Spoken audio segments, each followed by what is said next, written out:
Hello lovies! It's another pamper day diri sa The Lexer Aesthetic Center sa Argao. So hapit na gyud na ninyo ma-memorize ang ako ang script guys, pero hapit na pud mahuman akong 1 year sa Elexer.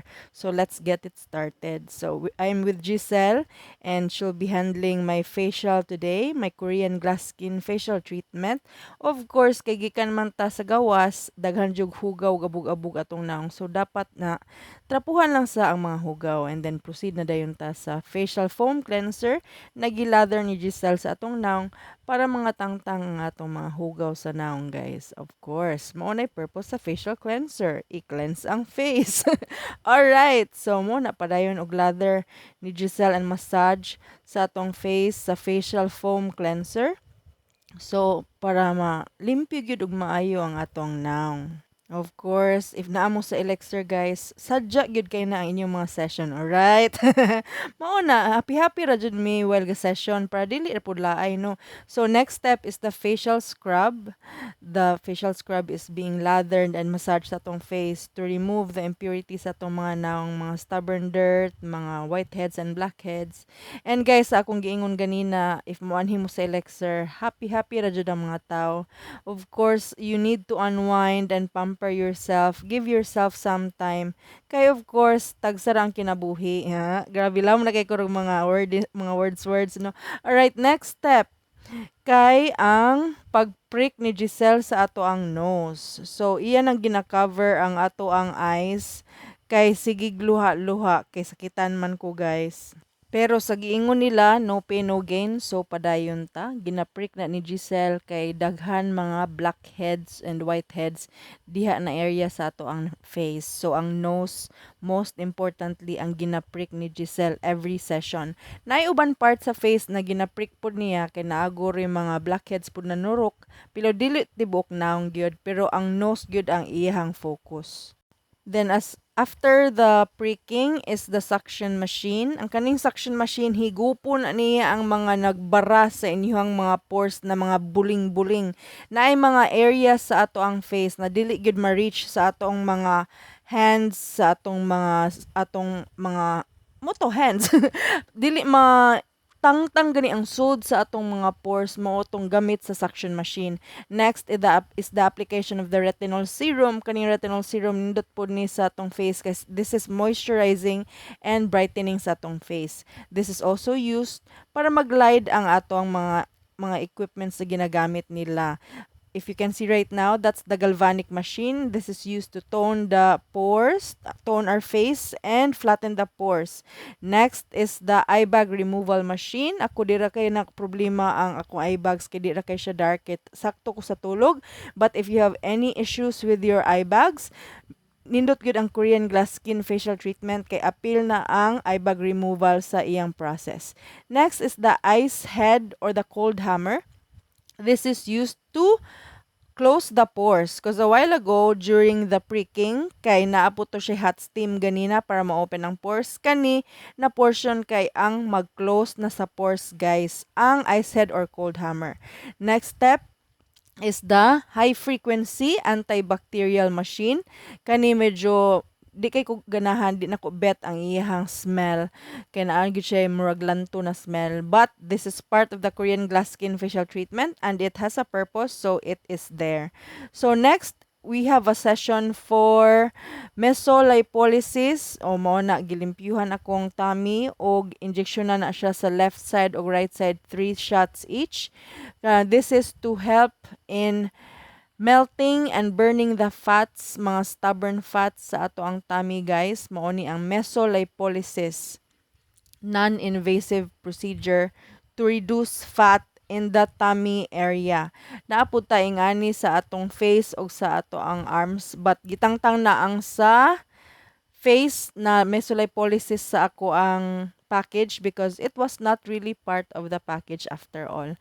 Then after the injection is the RF and cavitation, the radio frequency and cavitation.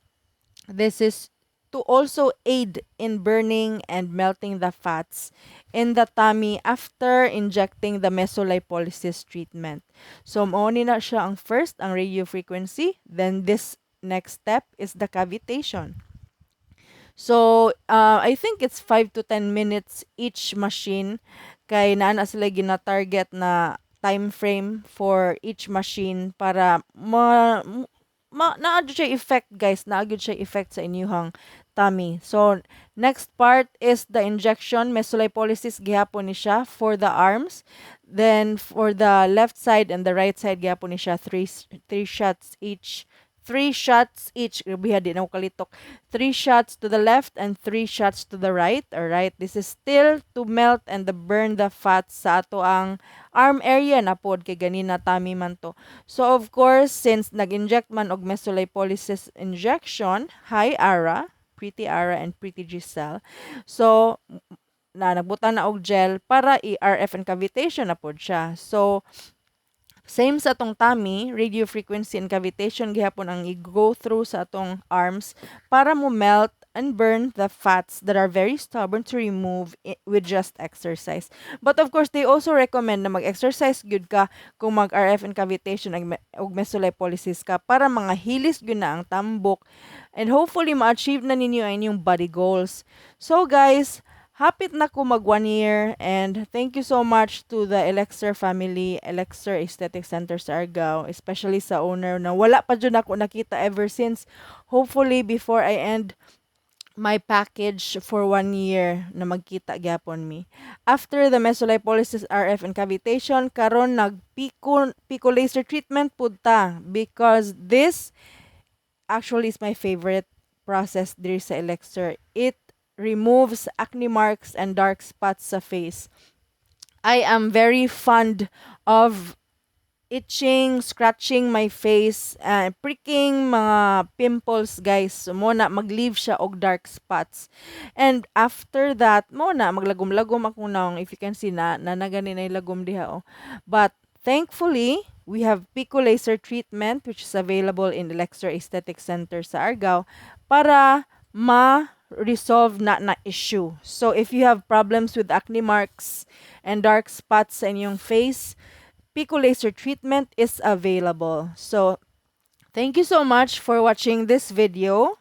Medyo taas-taas siya na video, almost 8 minutes man siguro ni.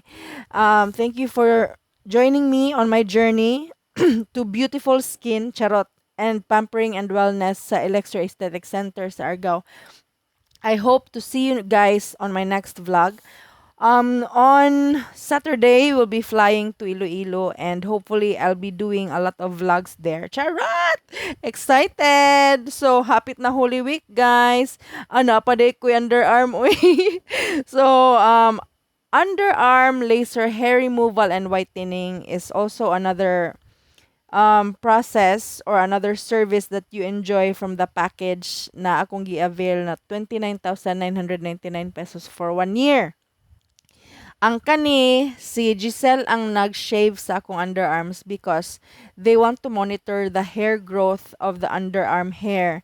Mo nang dili sila mo recommend na kita rin mag-shave-shave sa balay. So mana, si Giselle ang nag-shave sa akong ilok and after that one, of course, oh, grabe kayo, no? Actually, sa una, lagom jud kay kog ilok, guys. Pero karon na maintain sa Elexir ang akong ilok, medyo ni lighten good siya as in effective good ang ilang laser hair removal and laser na whitening. So they're actually using one machine but it has a lot of features. So it has laser hair removal and also laser hair whitening. So those are the services that I'm enjoying currently with them. And once again, I'm very thankful to the owner for letting me enjoy the full package for 1 whole year. Grabe. Naiusahay maka-absent ko because of errands. But thank you so much, ma'am. See you in my next vlog, guys.